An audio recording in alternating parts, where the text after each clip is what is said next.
ಸುವಾರ್ತೆ 7ನೇ ಅಧ್ಯಾಯ 21ನೇ ವಚನ. ಒಬ್ರು ಯಾರಾದ್ರೂ ಗಟ್ಟಿಯಾಗಿ ಓದು. ನನ್ನನ್ನು ಸ್ವಾಮಿ ಸ್ವಾಮಿ ಅನ್ನುವರೆಲ್ಲರೂ ಪರಲೋಕ ರಾಜ್ಯದಲ್ಲಿ ಸೇರುವರೆಂದು ನೆನೆಸಬೇಡಿರಿ.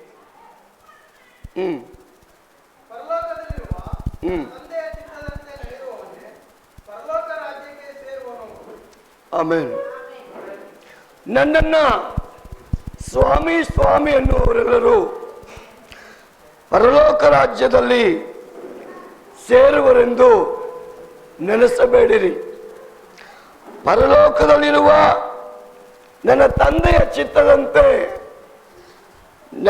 ನಡೆಯುವವರೇ ಪರಲೋಕ ರಾಜ್ಯಕ್ಕೆ ಸೇರುವರು ಅಂತ ಬರೆಯಲ್ಪಟ್ಟಿದೆ.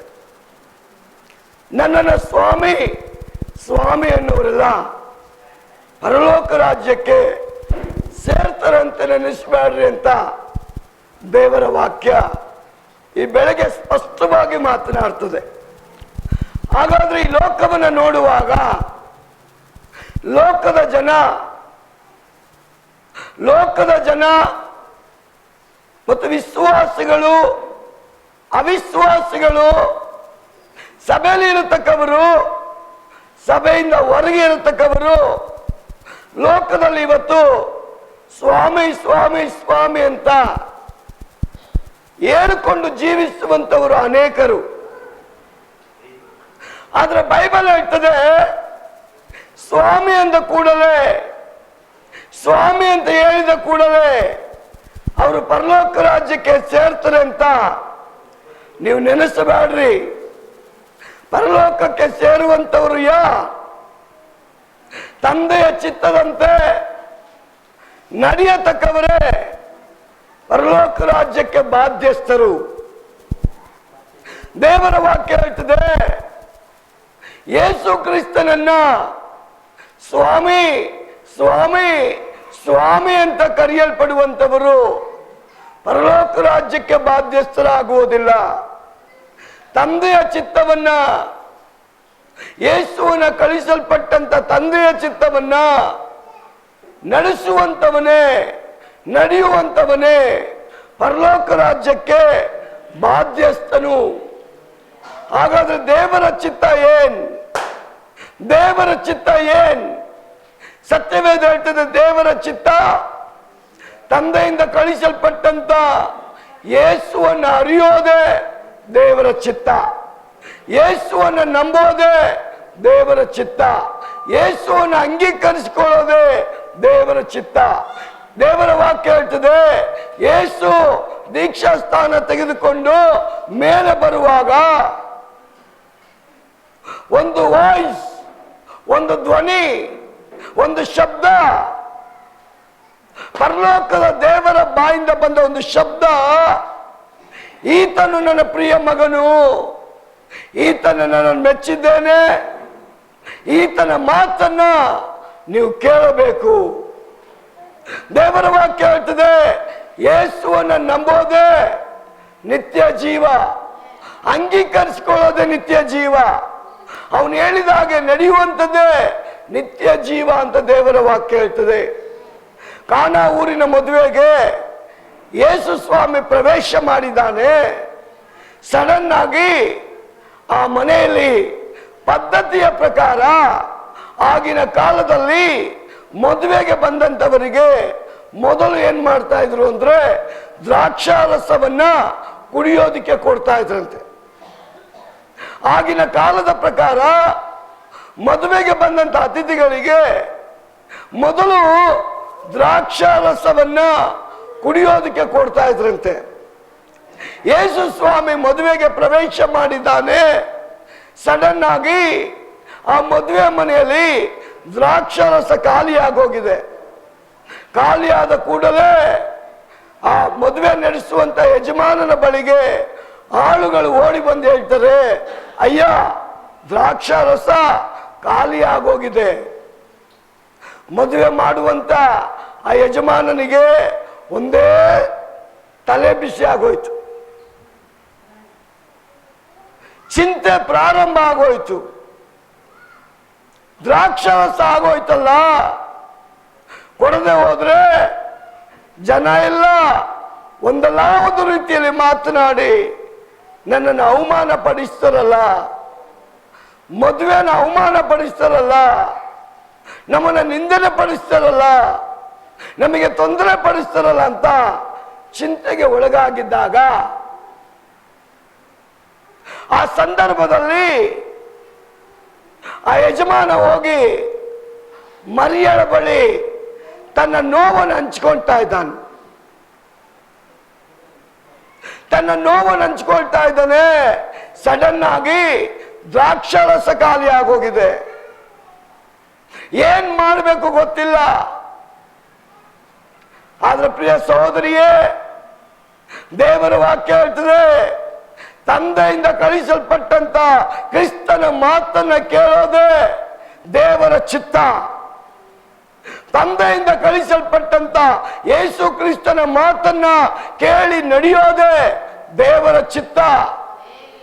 ಯೇಸು ಮರಿಯಳು ಯಾರು? ಯೇಸು ಕ್ರಿಸ್ತನಿಗೆ ಜನ್ಮ ಕೊಟ್ಟ ತಾಯಿ. ಮದುವೆ ನಡೆಸುವಂತ ವ್ಯಕ್ತಿ ಆ ಮರಿಯಳ ಬಳಿ ತನ್ನ ಹೃದಯದ ನೋವನ್ನು ಹಂಚಿಕೊಳ್ಳುವಾಗ ಮರಿಯಳು ಹೋಗಿ ಯೇಸು ಕ್ರಿಸ್ತನಿಗೆ ಒಂದು ಮಾತು ಹೇಳ್ತಾಳೆ, ಯೇಸುವೆ ಯೇಸುವೆ ದ್ರಾಕ್ಷಾರಸ ಖಾಲಿ ಆಗೋಗಿದೆಯಲ್ಲ, ದ್ರಾಕ್ಷಾರಸ ಖಾಲಿ ಆಗೋಗಿದೆಯಲ್ಲ. ಆಗ ಯೇಸು ಕೊಡುವಂತ ಉತ್ತರ, ನನ್ನ ಸಮಯ ಇನ್ನೂ ಬಂದಿಲ್ಲ. ಪ್ರಿಯ ಸಹೋದರ ಸಹೋದರಿಯೇ, ತದನಂತರ ಮರಿಯಳು ಒಂದು ಮಾತು ಹೇಳ್ತಾಳೆ. ಅಲ್ಲಿ ಕೇಳುವಂತವರಿಗೆ, ಶಿಷ್ಯರಿಗೆ ಆಕೆ ಕೊಡುವಂತ ಉತ್ತರ, ಯೇಸು ಏನ್ ಹೇಳುತ್ತಾನೋ ಅದನ್ನ ನೀವು ಮಾಡಬೇಕು. ಯೇಸು ಏನ್ ಹೇಳ್ತಾನೋ ಅದನ್ನ ನೀವು ಮಾಡಿ. ಪ್ರಿಯ ಸಹೋದರಿ, ಯೇಸು ಬಾಯಿಂದ ಬರುವ ತನಕ ಅವರೆಲ್ಲರೂ ಕಾದಿದ್ದಾರೆ.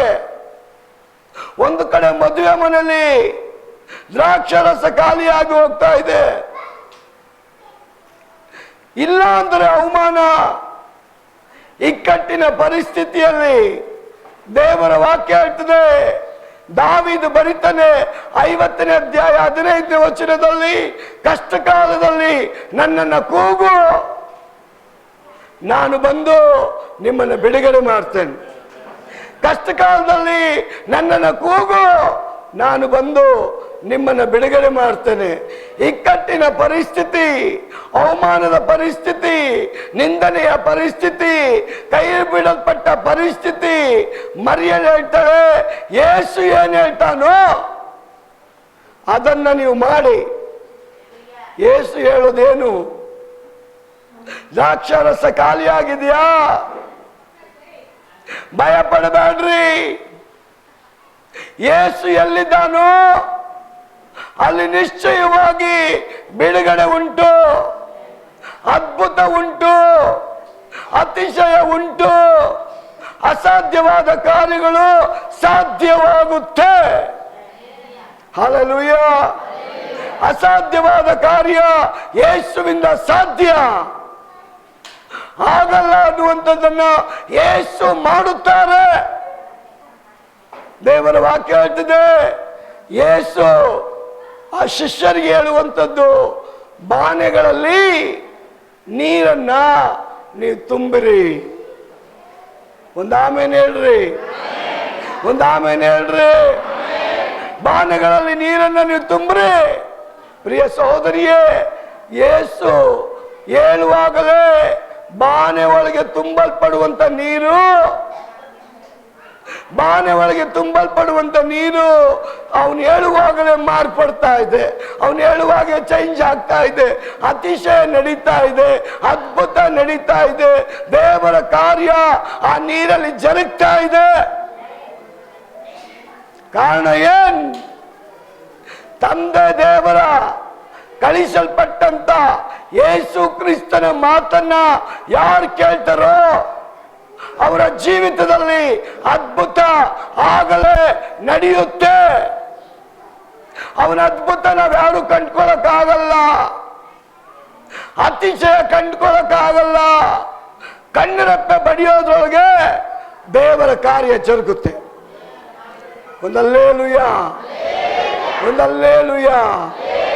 ಪ್ರಿಯ ಸಹೋದರ ಸಹೋದರಿ, ದೇವರ ವಾಕ್ಯ ಹೇಳ್ತದೆ, ಆ ನೀರುಗಳನ್ನ ತುಂಬುವಾಗಲೇ ಎಷ್ಟೋ ವರ್ಷದ ಹಳೆಯ ದ್ರಾಕ್ಷರಸವಾಗಿ ಆ ನೀರು ಮಾರ್ಪಡ್ತು ಅಂತ ಸತ್ಯವೇದ ಹೇಳ್ತದೆ.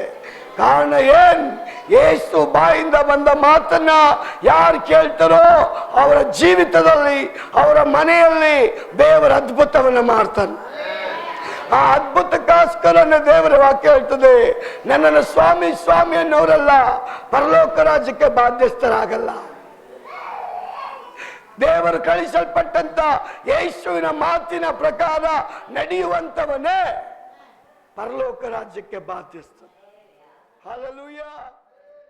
1 ಯೋಹಾನ 2ನೇ ಅಧ್ಯಾಯ 15, 16, 17 ವಚನ ಹೇಳ್ತದೆ, ಲೋಕವು ಅದರ ಆಸೆಯು ಗತಿಸಿ ಹೋಗುತ್ತದೆ, ಆದರೆ ದೇವರ ಚಿತ್ತವನ್ನು ನೆರವೇರಿಸುವವನು ಎಂದೆಂದಿಗೂ ಇರುವನು.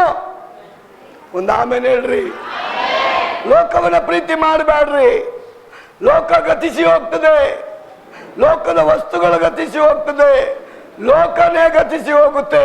ಆದ್ರೆ ತಂದೆಯಿಂದ ಕಳಿಸಲ್ಪಟ್ಟಂತ ಯೇಸುವನ್ನು ನಂಬುವಂತವನು, ಹಾಗೆ ನಡೆಯುವಂತವನು ಸದಾ ಕಾಲ ಎಂದೆಂದಿಗೂ ಜೀವಿಸುತ್ತಾನೆ ಅಂತ ದೇವರ ವಾಕ್ಯ ಹೇಳ್ತದೆ.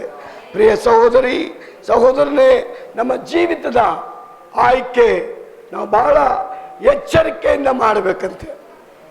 ನಮ್ಮ ಜೀವಿತದಲ್ಲಿ ನಮ್ಮ ಆಯ್ಕೆ, ನಮ್ಮ ಜೀವನದ ಆಯ್ಕೆ, ನಮ್ಮ ಬದುಕಿನ ಆಯ್ಕೆ, ನಮ್ಮ ಆತ್ಮಿಕ ಜೀವಿತದ ಆಯ್ಕೆ ನಾವು ಬಹಳ ಕೇರ್ಫುಲ್ ಆಗಿ ಆಯ್ಕೆ ಮಾಡಬೇಕಂತೆ.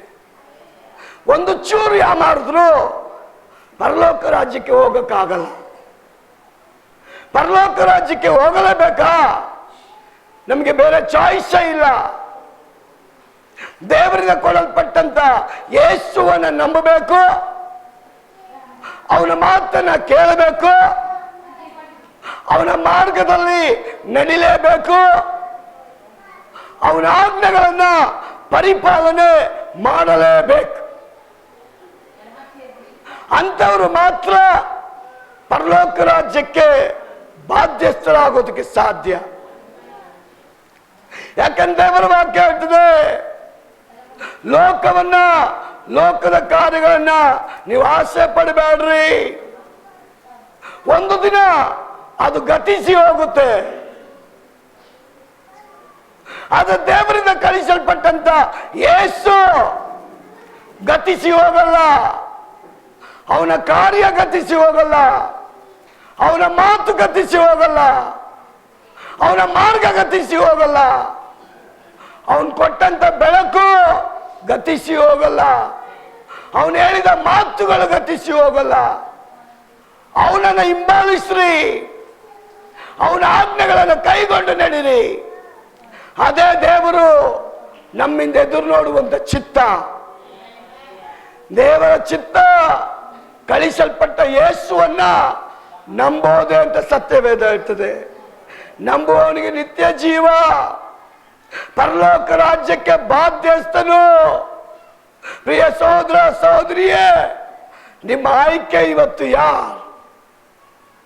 ನಮ್ಮ ಆಯ್ಕೆ ಇವತ್ತು ಯಾರು? ನಮ್ಮ ಆಯ್ಕೆ ನಿತ್ಯ ಜೀವ ಕೊಡುವಂತ ಯೇಸುನ, ಜೀವ ಕೊಡದಿರತಕ್ಕ ಕಾರ್ಯಗಳ ನಾವೆಚ್ಚರಿಕೆಯಿಂದ ಆಯ್ಕೆ ಮಾಡಿಕೊಳ್ಳಬೇಕು ಅಂತ ಸತ್ಯವೇದ ಹೇಳ್ತದೆ. ಯಾಕಂದ್ರೆ ಲೋಕ ಅನೇಕ ಭಕ್ತರಿದ್ದಾರೆ, ಯೇಸುವಿನ ಹೆಸರು ಹೇಳ್ಕೊಂಡು ಜೀವಿಸ್ತಾ ಇದ್ದಾರೆ, ಆದ್ರೆ ಅದು ನಿಜವಾದ ಜೀವಿತ ಅಲ್ಲ. ಅದಕ್ಕೆ ಯೇಸು ಹೇಳ್ತಾನೆ, ನನ್ನನ್ನ ಸ್ವಾಮಿ ಸ್ವಾಮಿ ಸ್ವಾಮಿ ಅನ್ನೋರೆಲ್ಲ ಪರಲೋಕ ರಾಜ್ಯಕ್ಕೆ ಹೋಗಕ್ಕಾಗಲ್ಲ. ಹಾಗಾದ್ರೆ ಹೋಗತಕ್ಕವ್ರು ಯೇಸುವಿನ ಮಾತನ್ನು ಕೇಳುವಂಥವ್ರು, ಆಜ್ಞೆಗಳಿಗೆ ಅನುಗುಣವಾಗಿ ನಡೆಯುವಂಥವರು, ಅವನಿಗೆ ವಿಧೇಯರಾಗುವಂಥವರು, ಅವನ ಕಾರ್ಯಗಳನ್ನ ಅವನು ಮೆಚ್ಚುವ ರೀತಿಯಲ್ಲಿ ನಡೆಸುವಂಥವರು. ದೇವರ ರಾಜ್ಯಕ್ಕೆ ಬಾಧ್ಯಸ್ಥರು ಅಂತ ವಾಕ್ಯ ಹೇಳ್ತದೆ. ಲೋಕವನ್ನ, ಲೋಕದ ಕಾರ್ಯವನ್ನು ಪ್ರೀತಿ ಮಾಡಬೇಡ್ರಿ, ಅದು ಗತಿಸಿ ಹೋಗುತ್ತಂತೆ. ಗತಿಸಿ ಹೋಗದೇ ಇರುವಂಥದ್ದು ಪರಲೋಕ. ಪ್ರಿಯ ದೇವ ಜನರೇ, ಅವನಿಂದ ಕಳಿಸಲ್ಪಟ್ಟಂತ ಯೇಸು. ಪ್ರಿಯ ದೇವ ಜನರೇ, ಅವನಿಂದ ನೀವು ಪಾಪ ಪರಿಹಾರ ಹೊಂದಿಕೊಂಡು ಅವನನ್ನು ಸ್ವಂತ ರಕ್ಷಕನಾಗಿ ಅಂಗೀಕರಿಸಲ್ಪಟ್ಟ ಮೇಲೆ ಅವನ ಮಾತಿಗೆ ಅನುಗುಣವಾಗಿ ನಡೆಯುವಾಗ ಅವುಗಳು ಗತಿಸಿ ಹೋಗೋದಿಲ್ಲಂತೆ. ಇಬ್ರಿಯ 10ನೇ ಅಧ್ಯಾಯ 7ನೇ ವಚನ ಹೇಳ್ತದೆ, ಓದಿ.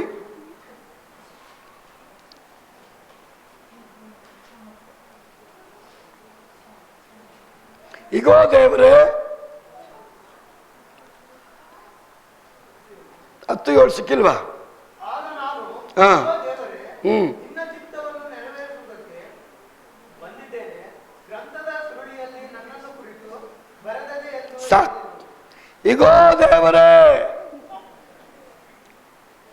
ಯೇಸು ಹೇಳುವಂಥದ್ದು, ಇಗೋ ದೇವರೇ, ನಿನ್ನ ಚಿತ್ತವನ್ನ ನೆರವೇರಿಸುವುದಕ್ಕೆ ಭೂಲೋಕಕ್ಕೆ ನಾನು ಬಂದಿದ್ದೆ. ಆಮೇಲೆ ಹೇಳ್ರಿ. ಪೌಲ ಹೇಳ್ತಾನೆ, ನಿನ್ ಚಿತ್ತ ಏನ್? ನಾನೇನಾಗಬೇಕಂತ ಬಯಸ್ತೀಯ? ಹೊಸ ಬಿಲೀವರ್ ಹೃದಯವನ್ನು ದೇವರಿಗೆ ಸಮರ್ಪಣೆ ಮಾಡುವಾಗ ಅವನು ಕೇಳಬೇಕಾದಂತ ಪ್ರಶ್ನೆ ಅದೇ. ದೇವರೇ, ನಿನ್ ಚಿತ್ತ ಏನು? ನಾನೇನಾಗ್ಬೇಕಂತ ಬಯಸ್ತೀಯ?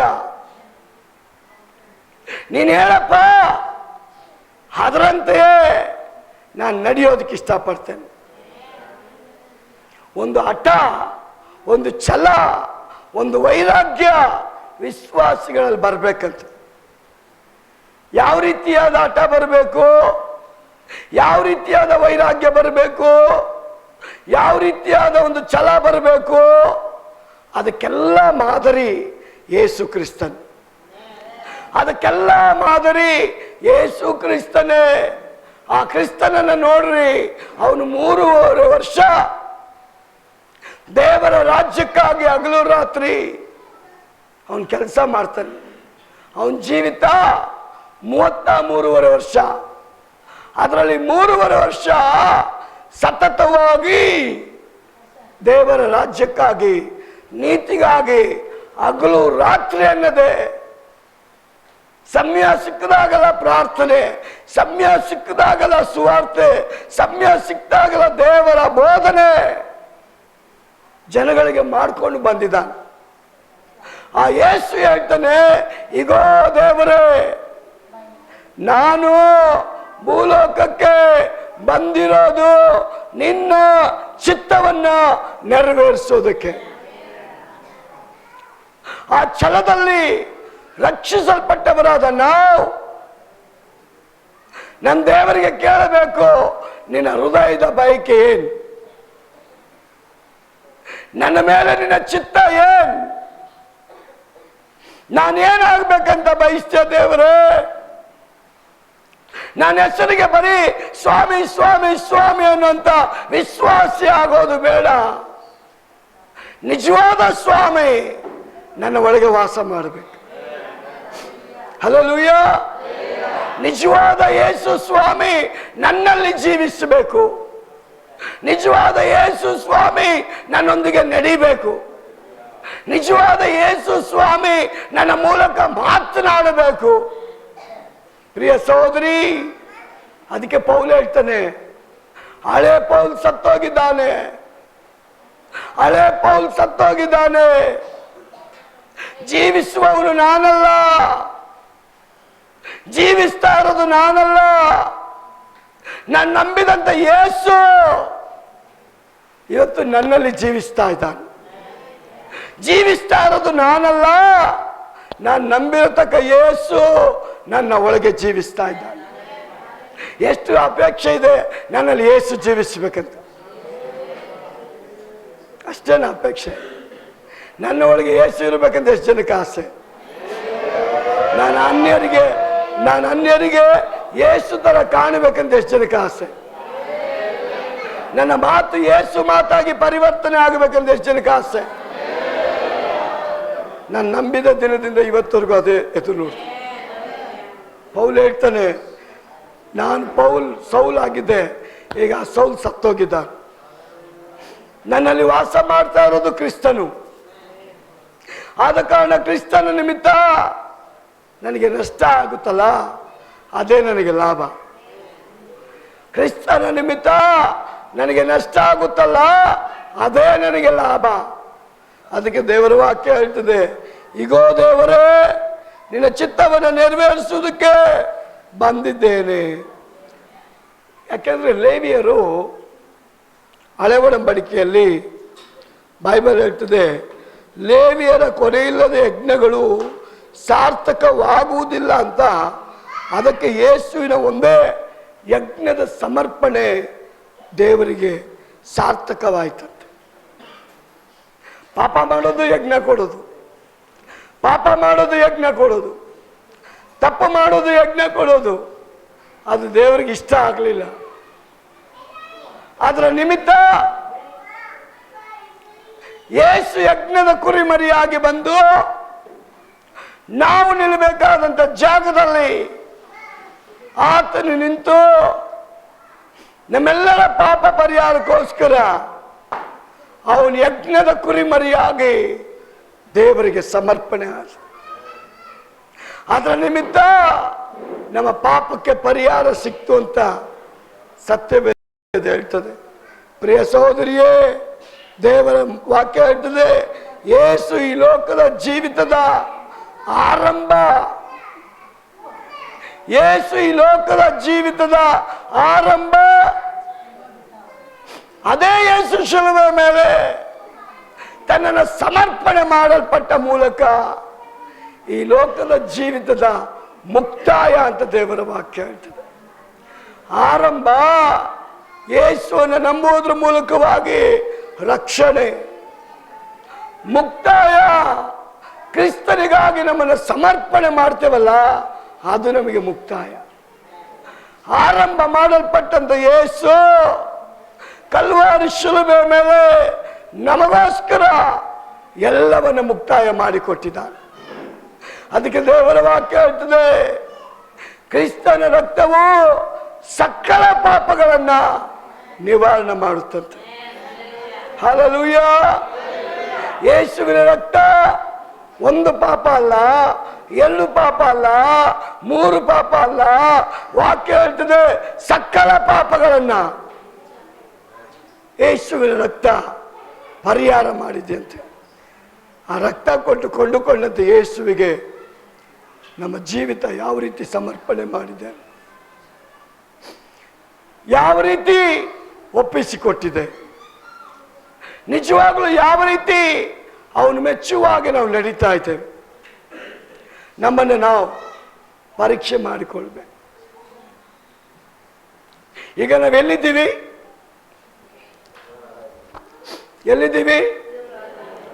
ದೇವರ ಆಲಯದಲ್ಲಿದ್ದೀವಿ. ಆಲಯದಲ್ಲಿ ಯಾರಿದ್ದಾರೆ ಹೇಳ್ರಿ? ಆಲಯದಲ್ಲಿ ಯಾರಿದ್ದಾರೆ?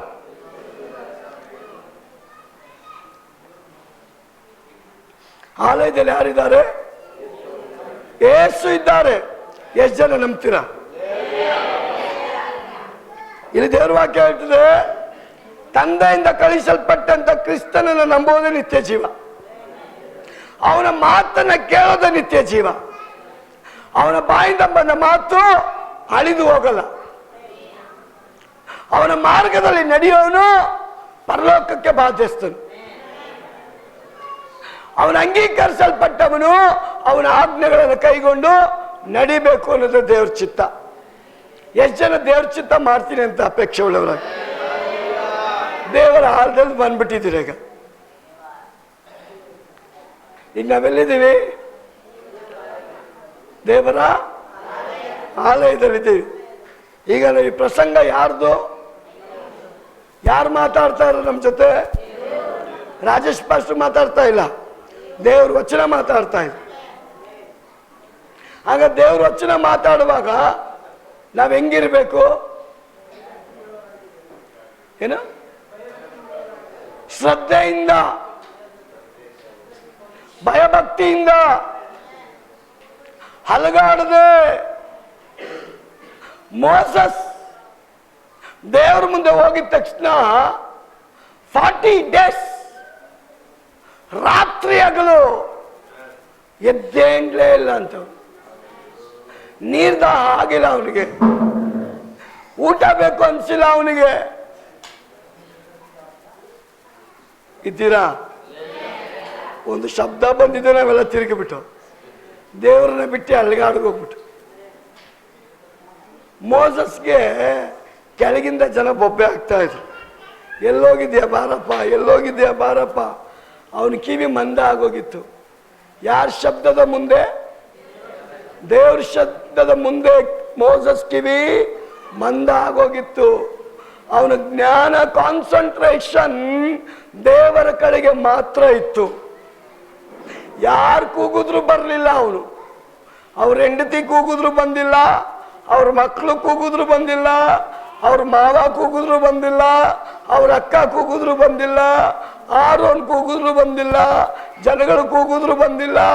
ಕಾರಣ ಅವನ ಪೂರ್ತಿಯಾದ ಕಾನ್ಸಂಟ್ರೇಷನ್, ಅವನ ಗಮನ ದೇವರ ಸನ್ನಿಧಾನದಲ್ಲಿ, ದೇವರ ಕಡೆಗೆ ಮಾತ್ರ ಇತ್ತು. ದೇವರ ಮುಖವನ್ನು ಮಾತ್ರ ನೋಡ್ತಾ ಇದ್ದ. ದೇವರ ಬಾಯಿಂದ ಬಂದ ಸ್ವರವನ್ನ ಮಾತ್ರ ಅವನು ಕೇಳಿಸ್ಕೊಳ್ತಾ ಇದ್ದ. ದೇವರು ಎದ್ದು ಹೋಗು ಅನ್ನೋವರೆಗೂ ಮೋಸಸ್ ಅಲ್ಗಾಡೇ ಇಲ್ಲಂತ. ಇದರ ಅರ್ಥ ಏನ್? ದೇವರ ಮನೆಗೆ ಒಂದು ಸಲ ಬಂದುಬಿಟ್ರೆ ನಾವು ಸತ್ತ ಹೆಣದ ತರ ದೇವರಲ್ಲಿ ಮಿಂಗಲ್ ಆಗಬೇಕಂತ. ಕಾರಣ ಪರಲೋಕದ ದೇವರು ಎಲ್ಲ ಹೃದಯಗಳನ್ನ ನೋಡ್ತಾ ಇರ್ತಾನೆ. ಯಾರು ನನ್ನ ಮಗನ ಮಾತನ್ನ ಕೇಳ್ತಾ ಇದ್ದಾರೆ, ಅಕ್ಸೆಪ್ಟ್ ಮಾಡ್ಕೊಳ್ತಾ ಇದ್ದಾರೆ, ರಿಸೀವ್ ಮಾಡ್ಕೊಳ್ತಾ ಇದ್ದಾರೆ, ಅಂಗೀಕರಿಸ್ಕೊಳ್ತಾ ಇದ್ದಾರೆ. ಅದಕ್ಕೆ ಪೇತ್ರನ್ ಹೇಳ್ತಾನೆ, ಅನನ್ಯ ಸಫೇರಾಗೆ ದೇವರ ಆಲಯದಲ್ಲಿ ದೇವರಿದ್ದಾನೆ ಅಂತ ನಿಮಗೆ ಭಯ ಬರಲಿಲ್ವಾ?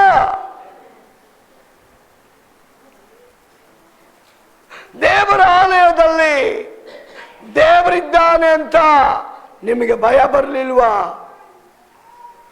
ನನಗೆ ಭಯ ಪಡಬೇಡ್ರಿ, ದೇವರಿಗೆ ಭಯ ಇಲ್ವಾ ನಿಮ್ಗೆ ಅಂತ ಕೇಳ್ತಾನೆ. ಕಾರಣ ಅವರು ಒಂದು ಹೊಲದ ಹಣದ ವಿಷಯದಲ್ಲಿ ಗೊಂದಲಕ್ಕೆ ಸಿಕ್ಕಾಕೊಂಡು ಅನ್ಯಾಯವಾಗಿ ತಮ್ಮ ಜೀವನ ಅವ್ರು ಕಳ್ಕೊಳ್ತಾರೆ. ನಮ್ಮ ಆಯ್ಕೆ ಪರಲೋಕದ ಕಡೆಗೆ ಇರಬೇಕು ಅಂತ ಸತ್ಯವೇದ ಹೇಳ್ತಾರೆ. ಕ್ರೈಸ್ತರಿಗೆ ಆಯ್ಕೆ ಇಲ್ಲ, ಒಂದೇ ಆಯ್ಕೆ, ಯೇಸುವನ್ನು ನಂಬೋದು, ಅವನ ಮಾತಿನ ಪ್ರಕಾರ ನಡೆಯೋದು. ಪ್ರಿಯ ಸಹೋದರ ಸಹೋದರಿಯೇ, ದೇವರು ಮಾತನಾಡುವಾಗ ಆಲಸ್ಯ ಸಭೆ ಒಳಗೆ ಬರಬಾರ್ದಂತೆ. ಆಲಸ್ಯತನ ಸಭೆ ಒಳಗೆ ಬರಬಾರ್ದಂತೆ. ಎಸ್ಪೆಷಲಿ ವಿಶ್ವಾಸಿಯ ಒಳಗಡೆ. ಹೊಸಬನಿಗೆ ಗೊತ್ತಿಲ್ಲ, ಹೊಸಬನಿಗೆ ಗೊತ್ತಿಲ್ಲ. ಇವತ್ತು ಎಷ್ಟೋ ವಿಶ್ವಾಸಿಗಳು ಇನ್ನು ದೇವರನ್ನ ಸರಿಯಾಗಿ ಅರಿಯದೆ ಯೇಸು ಯೇಸು ಯೇಸು ಯೇಸು ಅಂದ್ಕೊಂಡು ಜೀವಿಸ್ತಾ ಇದ್ದೇವೆ. ಅದು ಯೇಸು ಹೇಳ್ತಾನೆ, ಅಮ್ಮ ನನ್ನ ಹೆಸರು ಹೇಳಿರ್ಬೋದು ನೀನು, ಆದರೆ ನನ್ನ ತಂದೆ ಕಳಿಸಲ್ಪಟ್ಟ ಚಿತ್ತವನ್ನ ನೀನು ಮಾಡಲಿಲ್ವಲ್ಲ, ನೀನು ನಡಿಲಿಲ್ವಲ್ಲ, ನನ್ನ ಆಜ್ಞೆಗಳನ್ನು ಪಾಲಿಸಲಿಲ್ವಲ್ಲ, ನಾನು ಹೆಂಗಮ್ಮ ನಿನಗೆ ರೆಕಮೆಂಡ್ ಮಾಡಲಿ? ಪರಲೋಕ ರಾಜ್ಯಕ್ಕೆ ನಾನು ರೆಕಮೆಂಡ್ ಮಾಡಬೇಕಂದ್ರೆ ನನ್ನ ಆಜ್ಞೆಗಳನ್ನು ನೀವು ಕೈಗೊಂಡು ನಡೆದಿರಬೇಕು, ನನ್ನ ಮಾತನ್ನು ನೀವು ಕೈಗೊಂಡು ಕೇಳಿರ್ಬೇಕು. ಇವತ್ತೆಷ್ಟೋ ವಿಶ್ವಾಸಿಯ ಮನೆಯಲ್ಲಿ, ಸಭೆಗಳಲ್ಲಿ, ಜೀವಿತದಲ್ಲಿ ದೇವರ ಭಯ ಕಾಣ್ತಾ ಇಲ್ಲ. ಪ್ರಾರ್ಥನೆ ಒಂದು ಕಡೆ ನಡೀತಾ ಇರ್ತದೆ, ಆರಾಧನೆ ಒಂದು ಕಡೆ ನಡೀತಾ ಇರ್ತದೆ. ಆ ಭಯ ಇಲ್ಲದವರಾಗಿ ಮಾಂಸಿಕ ರೀತಿಯಲ್ಲಿ ಸ್ವಬುದ್ಧಿಯಿಂದ ಭಕ್ತನೇ ಹೇಳ್ತಾನೆ, ಎಲ್ಲರೂ ಸ್ವಕಾರ್ಯಗಳ ಮೇಲೆ ಮನಸ್ಸಿಟ್ಟಿದ್ದಾರೆ, ದೇವರ ಕಾರ್ಯದ ಮೇಲೆ ಮನಸ್ಸೇ ಇಟ್ಟಿಲ್ಲ. ನಮ್ಮ ಶರೀರ ಇಲ್ಲಿದ್ದು ನಮ್ಮ ಆತ್ಮ ಹೊರಗಡೆ ಇದ್ರೆ ಪ್ರಯೋಜನ ಇಲ್ಲ. ನಮ್ಮ ಆತ್ಮ ಪ್ರಾಣ ಶರೀರ ದೇವರ ಆಲಯದಲ್ಲಿರಬೇಕು, ದೇವರ ಮಾತಿನ ಕಡೆಗಿರಬೇಕು. ಆ ಶ್ರದ್ಧೆ ಆಕಾಂಕ್ಷೆ ಬರುವಾಗ ನೀನು ನಂಬುವಾಗಲೇ ನಿನ್ನ ಒಳಗಡೆ ಮಿರಾಕಲ್ ದೇವರು ಮಾಡು. ನನ್ನ ದೇವರು ಎರಡು ಮಾತಿನವನಲ್ಲ, ಅವನೇನು ಹೇಳ್ತಾನೋ ಅದನ್ನು ಮಾಡೋದಕ್ಕೆ ಶಕ್ತನಾಗಿದ್ದ. ಪ್ರಿಯ ಸಹೋದರಿಯೇ, ಎಷ್ಟೋ ಜನರ ಭಕ್ತಿಯನ್ನ, ಭಯವನ್ನ, ನಿರೀಕ್ಷೆಯನ್ನ, ವಿಶ್ವಾಸವನ್ನ ಸೈತಾನ್ ಕದಿತಾ ಇದ್ದಾನೆ. ಪ್ರಾರ್ಥನೆ ಮಾಡಕ್ಕೆ ಬಿಡ್ತಾ ಇಲ್ಲ, ಆಲಯದ ಕಡೆಗೆ ಬರಕ್ಕೆ ಬಿಡಲ್ಲ, ಭಯಭಕ್ತಿಯಿಂದ ಕೂರಕ್ಕೆ ಬಿಡ್ತಾ ಇಲ್ಲ. ಅವರ ಮನಸ್ಸು ಚಂಚಲತೆಗೆ ಒಳಪಡಿಸಿ ಅವ್ರನ್ನ ಹೊರಗೆ ಕರ್ಕೊಂಡು ಹೋಗೋದು, ಬೇರೆ ಕಡೆಗೆ ಕರ್ಕೊಂಡು ಹೋಗೋದು, ಗಮನ ಬೇರೆ ಕಡೆಗೆ ಮಾಡಿಸೋದು. ಇದಕ್ಕೆಲ್ಲ ಕಾರಣ ಪರಲೋಕದ ದೇವರಲ್ಲ, ಲೋಕದ ಅಧಿಪತಿ. ಅದು ಸತ್ಯವೇದ ಹೇಳ್ತದೆ. ಯೇಸು ಸ್ವಾಮಿ ಮಾತನ್ನ ಕೇಳುವಾಗ ಅಂಗೀಕರಿಸುವಂತವನಿಗೆ ಆ ಮಾತು ಶಕ್ತಿಯಾಗಿ ಹೊರಬರ್ತದೆ. ಕೇಳದೆ ಹೋಗುವವನಿಗೆ ಆ ಮಾತು ಹುಚ್ಚು ಮಾತಂತೆ. ಕೇಳುವಂತವನಿಗೆ ಆ ವಚನ ಶಕ್ತಿ. ಒಂದಲ್ಲೇನು ಹೇಳ್ರಿ. ಅಂಗೀಕರಿಸುವವನಿಗೆ ದೇವರ ಶಕ್ತಿ ಅಂತೆ. ಇವತ್ತು ನನ್ನ ದೇವರ ಪ್ರಾರ್ಥನೆ, ತಂದೆ ದೇವರ ಚಿತ್ತದಂತೆ ನನ್ನ ಜನಗಳು ನಡೆಯಬೇಕು. ಹೊಸ ವರ್ಷದಲ್ಲಿ ನಿಮ್ಮ ಆಯ್ಕೆ ಏನು? ಹೊಸ ವರ್ಷದಲ್ಲಿ ನಿಮ್ಮ ತೀರ್ಮಾನ ಏನು? ಹೊಸ ವರ್ಷದಲ್ಲಿ ನನ್ನ ಜೀವಿತ ಯಾವ ರೀತಿ ನಾನು ಕಟ್ಟಬೇಕು? ನನ್ನ ಜೀವಿತವನ್ನು ಯಾರ ಕೈಗೆ ಒಪ್ಪಿಸಬೇಕು? ನನ್ನ ಮನೆಯನ್ನ ಯಾರ ಆಡಳಿತಕ್ಕೆ ಒಳಪಡಿಸಬೇಕು? ನಮ್ಮನ್ನು ಪರೀಕ್ಷೆ ಮಾಡಿಕೊಳ್ಬೇಕು. ಯಾಕಂದ್ರೆ ದೇವರ ವಾಕ್ಯ ಸ್ಪಷ್ಟವಾಗಿ ಹೇಳ್ತದೆ, ಈಗೋ ದೇವರೇ ನಿನ್ನ ಚಿತ್ತವನ್ನ ನೆರವೇರಿಸುವುದಕ್ಕೆ ನಾನು ಬಂದಿದ್ದೇನೆ. ಲೂಕ 22:42 ಕಡೆ ವಚನ.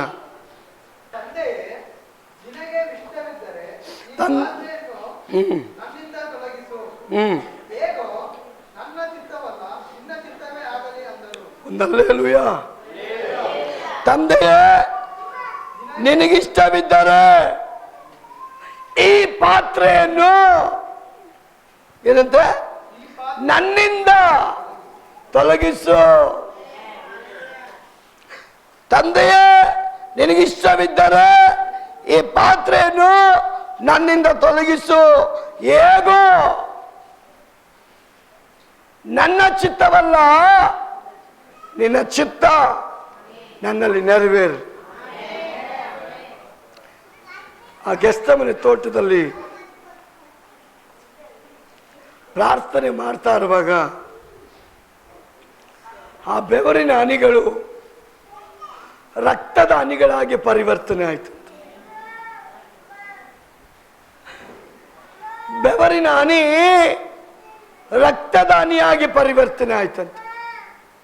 ಹಾಗಾದ್ರೆ ಇನ್ನೆಷ್ಟು ಹಿಂಸೆಗೆ ಯೇಸು ಒಳಪಟ್ಟಿರ್ಬೋದು.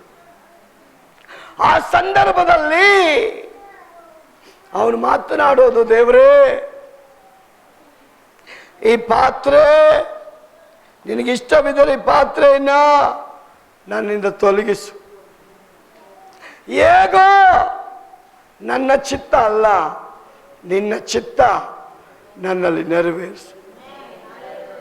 ಪ್ರಿಯ ಸಹೋದರಿಯೇ, ಇದು ಯೇಸು ನಮಗೋಸ್ಕರ ತಂದೆ ದೇವರಿಗೆ ಒಡಂಬಡಿಕೆ ಮಾಡಿಕೊಳ್ತಾನೆ. ನಾನು ಬಲಿಗೆ ರೆಡಿ, ನಾನು ಬಲಿ ಕೊಡೋಕ್ಕೆ ರೆಡಿ, ನನಗೆ ಬಲಿ ಕೊಡೋದಕ್ಕೆ ನಾನು ಸಿದ್ಧನಾಗಿದ್ದೇನೆ. ಸಮ್ಮತಿ, ಅನುಮತಿ ಕೊಡ್ತಾ ಇದ್ದಾನೆ. ನನಗೆ ಒಪ್ಪಂದ ಇದೆಯಪ್ಪ, ಇಡೀ ಮಾನವ ಕುಲದ ಪಾಪವನ್ನ ಹೊರೋದಕ್ಕೆ, ಅವರ ನಿಮಿತ್ತ ಶಿಕ್ಷೆಗೆ ಗುರಿಯಾಗೋದಕ್ಕೆ ನಾನು ರೆಡಿ ಆಗಿದ್ದೇನೆ. ನನ್ನ ಸಮ್ಮತಿ ಇದೆ, ನೀನಿಗೆ ಒಪ್ಪಿಸ್ಕೊಡ್ತೀನಿ. ನನ್ನ ಚಿತ್ತ ಅಲ್ಲ, ನಿನ್ನ ಚಿತ್ತ ನೆರವೇರಿಸು. ನನ್ನ ಚಿತ್ತ ಅಲ್ಲ, ನಿನ್ನ ಚಿತ್ತ ನೆರವೇರಿಸು ದೇವರೇ, ನಾನು ರೆಡಿ ಆಗಿದ್ದೀನಿ. ಪ್ರಿಯ ಸಹೋದರಿ, ಯೇಸು ಬಲಿಯಾಗೋದಕ್ಕೆ ನಮಗೆ ಸಮ್ಮತವನ್ನು ಕೊಡ್ತಾನೆ. ಕ್ರಿಸ್ತನನ್ನು ಅಂಗೀಕರಿಸಲ್ಪಟ್ಟ ಜೀವನ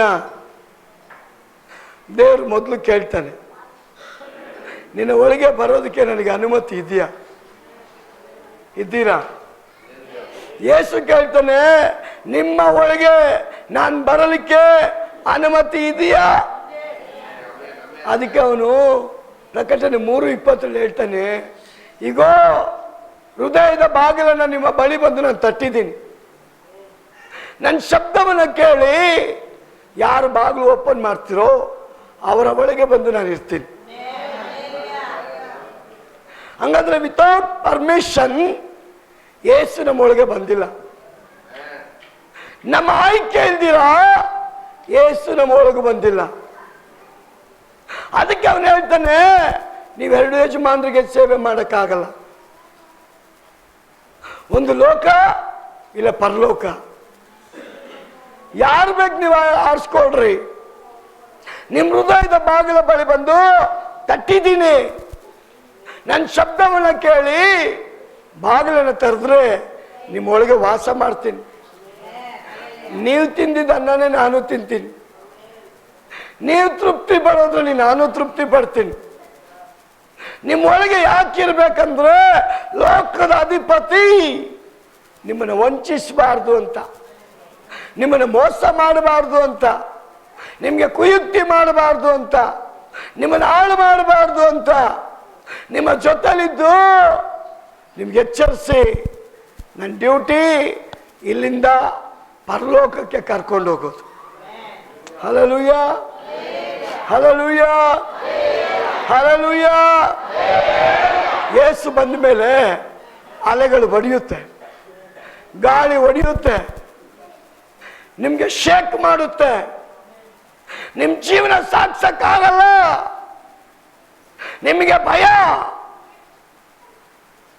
ಎಷ್ಟೋ ಜನ ಅಂತಾರೆ ನಾನು ಸತ್ತೋಗ್ಬಿಡ್ಬೇಕಂತ, ಈ ಬದುಕು ಬೇಡ, ಈ ಬಾಳು ಬೇಡ, ನಮ್ಗಾಗ್ತಾ ಇಲ್ಲ.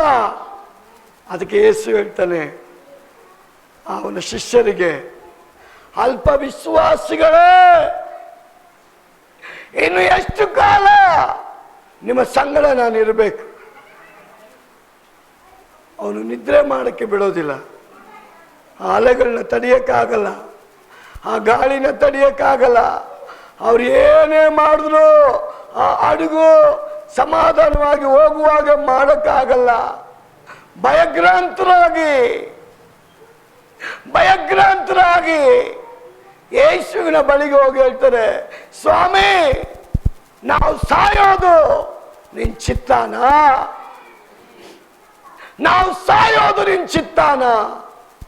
ಹಾಗೆ ಯೇಸು ಹೇಳ್ತಾನೆ, ಅಲ್ಪ ವಿಶ್ವಾಸಿಗಳೇ, ಇನ್ನೆಷ್ಟು ದಿನದ ತನಕ ನಾನು ನಿಮ್ಮ ಸಂಗಡ ಇರಬೇಕು? ಅದನ್ನು ಹೇಳಿ ಆ ಅಲೆಗಳನ್ನ, ಆ ಒಂದು ಗಾಳಿಯನ್ನ ಯೇಸು ನಿಶಬ್ದಗೊಳಿಸುವಾಗ ಅವರೆಲ್ಲರಿಗೂ ಒಂದೇ ಆಶ್ಚರ್ಯ, ಭಯ ಪಡ್ತಾರೆ. ಗಾಳಿ ಇವನ ಮಾತು ಕೇಳುತ್ತೆ, ಅಲೆಗಳು ಇವನ ಮಾತು ಕೇಳುತ್ತೆ, ಸಮುದ್ರ ಇವನ ಮಾತನ್ನ ಕೇಳುತ್ತಲ್ಲ. ಅಲ್ಲಿಯವರೆಗೂ ಶಿಷ್ಯರು ಸಹ ಸ್ವಾಮಿ ಸ್ವಾಮಿ ಸ್ವಾಮಿ ಅಂತಾಯ್ತು. ಅದಕ್ಕೆ ಯೇಸು, ಪರಿಶುದ್ಧಾತ್ಮ ನಿಮ್ಮ ಮೇಲೆ ಬಂದಾಗ ನೀವು ಬಲವನ್ನು ಹೊಂದುವಿರಿ. ಅವನು ಎಡಕ್ಕೂ ಬಲಕ್ಕೂ ನಿಮ್ಮನ್ನು ತಿರುಗಿಸ್ತಾನೆ, ಅವನು ನಿಮ್ಮನ್ನು ನಡೆಸ್ತಾನೆ, ಅವನು ಸದಾ ಕಾಲ ನಿಮ್ಮೊಳಗೆ ಇರ್ತಾನೆ. ನಾನು ಹೋಗೋದು ನಿಮಗೆ ಹಿತಕರವಾಗಿದೆ, ಆದ ಕಾರಣ ಪರಿಶುದ್ಧಾತ್ಮನನ್ನ ನಿಂದಿಸಬೇಡ್ರಿ. ಪರಿಶುದ್ಧಾತ್ಮನು ನಿಮ್ಮೊಳಗೆ ಇಂಟಿಮೇಷನ್ ಕೊಡ್ತಾನೆ, ಅದನ್ನು ತಿರಸ್ಕರಿಸಬೇಡ್ರಿ ಅಂತ ದೇವರ ವಾಕ್ಯ ಹೇಳ್ತದೆ. ಪ್ರಿಯ ಸಹೋದರ ಸಹೋದರಿ, ಇವತ್ತು ಪರಿಶುದ್ಧಾತ್ಮನು ಇರೋದು ಕಾರಣ ನೀವು ಪ್ರಾರ್ಥನೆ ಮಾಡ್ತೀರಾ, ಆರಾಧನೆ ಮಾಡ್ತೀರಾ, ದೇವ್ರ ಮನೆಗೆ ಬರ್ತೀರಾ, ಸುವಾರ್ತೆ ಸಾರ್ತೀರಾ, ರೈಟ್ ಟೈಮ್ಗೆ ಹೋಗಿ ವೈಯಕ್ತಿಕ ಪ್ರಾರ್ಥನೆಗಳನ್ನ ಮಾಡಿ ದೇವರ ಸ್ವರವನ್ನು ಕೇಳ್ತೀರಾ. ಎಷ್ಟು ಜನ ಪರ್ಸನಲ್ ಪ್ರೇಯರ್ ಮಾಡ್ತೀರಾ? 4 ಜನನ ಪರ್ಸನಲ್ ಪ್ರೇಯರ್ ಅಂದ್ರೆ ವೈಯಕ್ತಿಕ ಪ್ರಾರ್ಥನೆ. ಯಾವ ಪ್ರೇಯರ್ ಇಲ್ಲ ಅಂದ್ರೂ ನಿಮ್ಮ ಹತ್ರ ವೈಯಕ್ತಿಕ ಪ್ರೇಯರ್ ಇರಲೇಬೇಕು.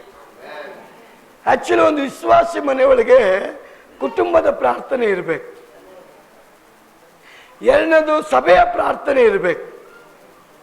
3ನೇದು ವೈಯಕ್ತಿಕ ಪ್ರಾರ್ಥನೆ ಇರಬೇಕು. 4ನೇದು ಹೊಸಬ್ರ ಹತ್ರ ಹೋಗಿ ನೀವು ಸಂಧಿಸಿ ಬರುವಾಗ ಅವ್ರ ಜೊತೆ ಸೇರಿ ಒಂದು ಪ್ರೇಯರ್ ಮಾಡಬೇಕು. ಹಲ್ಲೆಲೂಯಾ. ನಿಮ್ಮ ಫ್ರೆಂಡ್ಸ್ ಯಾರು ಸಿಗ್ತಾರೆ, ಯೇಸು ಬಗ್ಗೆ ಹೇಳ್ತೀರಾ, ಹೇಳಿ ಬರುವಾಗ ಬಾಯ್ ಅಂತ ಹೇಳಿ ಬರಬಾರ್ದು. ಅವ್ರಿಗೆ ಯೇಸು ಸ್ವಾಮಿ ಹೆಸರಲ್ಲಿ ಚಿಕ್ಕ ಒಂದು ಪ್ರೇಯರ್ ಮಾಡಿ ಬರಬೇಕು. ಅದು ನೀವು ರುಜು ಮಾಡ್ದಂಗೆ, ಸೈನ್ ಹಾಕದಂಗೆ. ಆಗ ದೇವರು ನನ್ನ ಮಗಳಲ್ಲಿ ಸುವಾರ್ತೆ ಕೊಟ್ಟಿದ್ದಾಳಲ್ಲ, ಅವಳ ಕಷ್ಟಕ್ಕೆ ಪ್ರತಿಫಲ ಕೊಡಬೇಕಂತ ಆ ಜನಗಳಿಗೆ ದೇವರು ಬಿಡುಗಡೆ ಕೊಡ್ತಾರೆ. ಆಗ ಜನ ಹೇಳ್ತಾರೆ, ಸಿಸ್ಟರ್ ನೆನ್ನೆ ನೀವು ಮಾಡೋದ್ರಲ್ಲಿ ಪ್ರಾರ್ಥನೆ ನನಗೆ ಸಮಾಧಾನ ಬಂತು, ನನಗೆ ಒಂದು ನೆಮ್ಮದಿ ಬಂತು, ನನಗೆ ಒಂದು ಬಿಡುಗಡೆ ಬಂತು. ದೇವರ ಆಲಯದಲ್ಲಿ ನಮ್ಮನ್ನ ಬರೀ ಸ್ವಾಮಿ ಸ್ವಾಮಿ ಸ್ವಾಮಿ ಅನ್ನಕ್ಕೆ ಕರೆದಿಲ್ಲ, ಅವರ ಚಿತ್ತವನ್ನು ನೆರವೇರಿಸೋದಕ್ಕೆ ಕರೆದಿದ್ದಾನೆ.